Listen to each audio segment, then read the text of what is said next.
تم بھی مانتے ہو کہ اللہ نے بنایا، پھر ذرا مجھے دکھاؤ کیا چیز بنائی ہے انہوں نے جو اس کے سوا معبود تم نے بنا لیے ہیں۔ بل الظالمون فی ضلال مبین، ظاہر ہے کہ ایسے ان کے عقیدے میں بھی یہ بات نہیں تھی۔ یہ دوسری بات ہے کہ وہ متوجہ نہیں ہوتے تھے، جو کچھ کر رہے ہیں اس کا کبھی تجزیہ نہیں کرتے تھے، لیکن یہ ہے کہ یہ ظالم جو ہے یہ کھلی گمراہی میں پڑے ہوئے ہیں۔ اب جو دوسرا رکوع آ رہا ہے سورہ مبارکہ کا، یہ ہمارے اس منتخب نصاب کا ایک اہم درس ہے، اور یہ منتخب نصاب کا پہلا حصہ ہے جو جامع اسباب،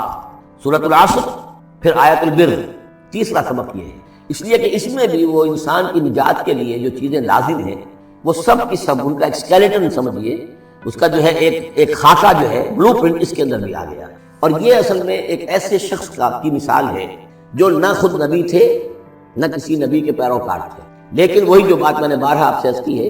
کہ سلیم الطبع انسان، سلیم الفطرت انسان اور سلیم العقل انسان، فطرت کج نہ ہوئی ہو، پرورٹڈ نہ ہو،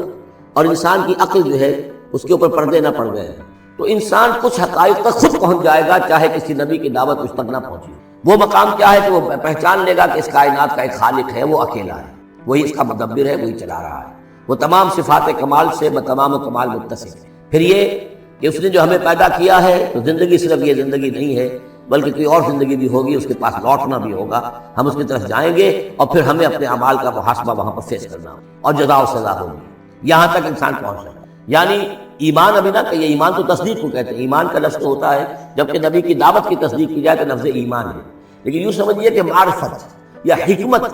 معرفت اور حکمت کے یہ دو سٹیشنز ایسے ہیں کہ جس تک انسان پہنچ جاتا ہے بغیر وحی کی رہنمائی کے، اگر اس کی فطرت سلیم ہے، اس کی عقل سلیم ہے۔ اس کے بعد وہ سوال کرتا ہے، یہی میں نے سورہ فاتحہ میں آپ کو بتایا تھا کہ سورہ فاتحہ دعا ہے، لیکن کس شخص کی دعا ہے؟ عام آدمی کی دعا نہیں ہے، وہ ہمیں تلقین تو کی گئی ہے، نماز میں ہم وہی پڑھتے ہیں، لیکن اس میں پیش نظر کیا ہے کہ ایک شخص جو اپنی سلامتی طبع، سلامتی فطرت، سلامتی عقل سے یہاں تک تو پہنچ گیا کہ الحمدللہ رب العالمین الرحمن الرحیم مالک یوم الدین ایاک نعبد، یہاں تک تو وہ پہنچ گیا ہے۔ اے رب پھر تیری ہی بندگی کرنی چاہیے، تیری ہی مرضی پر چلنا چاہیے، لیکن تیری مرضی کس شے میں ہے یہ ہمیں معلوم نہیں، تو کس چیز سے راضی ہوتا ہے کس سے ناراض ہوتا ہے یہ ہمیں معلوم نہیں، تیری بندگی کیسے کریں یہ ہمیں معلوم نہیں، تو اس سے آگے پھر ہے وہ جو اہدنا الصراط المستقیم ایاک نعبد و ایاک نستعین اہدنا الصراط المستقیم۔ تو ایسی ایک شخصیت تھی حضرت لقمان کی، جہاں تک روایات ہیں ان سے معلوم ہوتا ہے کہ یہ حبشی النسل تھے۔ نوبیا ایک جگہ ہے کہ جو سوڈان اور یوں سمجھیے کہ مصر کے تقریباً درمیان یا سرحد پر ہے، وہاں یہ رہتے تھے اور کارپینٹر تھے، لیکن یہ کہ اللہ تعالیٰ ذہانت اس کو بھی چاہے دے دے، لیکن ان کے اندر اللہ تعالیٰ نے وہ ذہانت بھی دی تھی، اور وہ سلامتی فکر، سلامتی عقل، سلامتی فطرت، سلامتی قلب، اس کے نتیجے میں وہ اس چیز تک پہنچ گئے تھے، توحید تک۔ اور اس کے ساتھ یہ ہے کہ اعمال انسان کے جو ہیں وہ ضائع جانے والے نہیں ہیں، ان کا کوئی نہ کوئی بدلہ مل کر رہے گا۔ باقی یہ کہ جو چیزیں وہی سے معلوم ہوتی ہے، جنت دوزخ، وہ تو ان کے تذکرہ نہیں ملے گا اس کے اندر، جو چیزیں، اور کسی رسول کا تذکرہ بھی نہیں ملے گا، اس لیے کہ وہ کسی رسول کے امتی ہوتے تو تذکرہ کرتے۔ یہاں انہوں نے جو اپنی ایک حکیم اور دانا انسان نے اپنے ساری عمر کے سوچ کا جو لب لباب ہے، خلاصہ ہے، حاصل ہے، وہ اپنے بیٹے کو اپنے انتقال کے وقت وصیت کی شکل میں منتقل کیا ہے، اور اس کو اللہ تعالیٰ نے قرآن میں نقل کر دیا، کیونکہ ان کے اقوال کوٹ کیے جاتے تھے۔ جیسے ہم کو تقریر کرتے ہیں تو کبھی علامہ اقبال کا حوالہ دیتے ہیں، ان کا شعر کوٹ کر دیتے ہیں، کبھی کسی اور کا،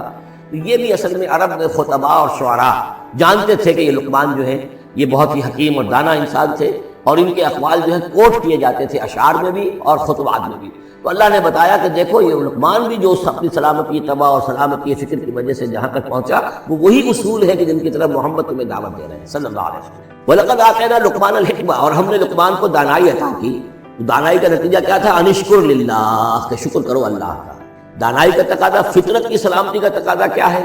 جو بھی آپ کے ساتھ بھلائی کرے اس کے لیے ایک احسان مندی کی جذبات آپ میں پیدا ہونے چاہیے، اگر نہیں ہو رہا ہے تو فطرت جو ہے پرورٹڈ بس ہو گئی، جو بھی بھلائی کرے۔ اور عقل کا تقاضا کیا ہے کہ اصل جو ہے منعم اس کو پہچان دیا جائے، اور وہ اللہ ہے۔ تو نتیجہ کیا نکلے گا؟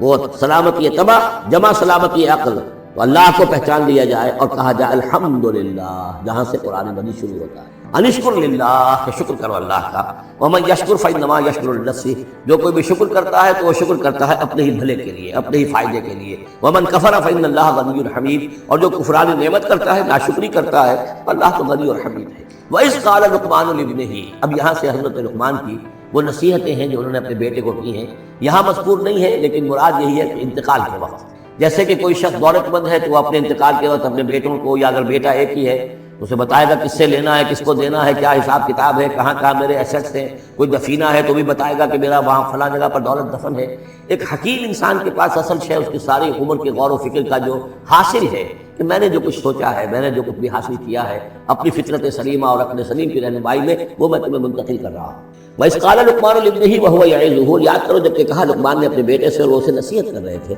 یا بنی لا تشرک باللہ، نمبر 1 اللہ کے ساتھ شرک مت کرو، ان الشرک لظلم عظیم، یقیناً شرک بہت بڑا ظلم، بہت سب سے بڑی ناانصافی۔ عربی زبان میں ظلم کہتے ہیں وضع الشیء فی غیر محلہ، کسی شے کو ہٹا کر اس کے اصل مقام سے ہٹا کر کہیں اور رکھ دینا، یہ ظلم۔ اللہ خالق ہے تنہا، باقی سب مخلوق ہے، اب آپ نے مخلوق میں سے کسی کو اللہ کے برابر کر دیا یا اللہ کو کسی اعتبار سے گرا کر مخلوق کی سب میں لا کر کھڑا کر دیا، تو اس سے بڑا شرک، اس سے بڑی ظلم، اس سے بڑی ناانصافی، اس سے بڑا ظلم کوئی نہیں۔ وَإِذْ قَالَ لُقْمَانُ لِابْنِهِ وَهُوَ يَعِظُهُ يَا بُنَيَّ لَا تُشْرِكْ بِاللَّهِ إِنَّ الشِّرْكَ لَظُلْمٌ عَظِيمٌ، اور اس کے بعد فوراً ہی اللہ تعالیٰ نے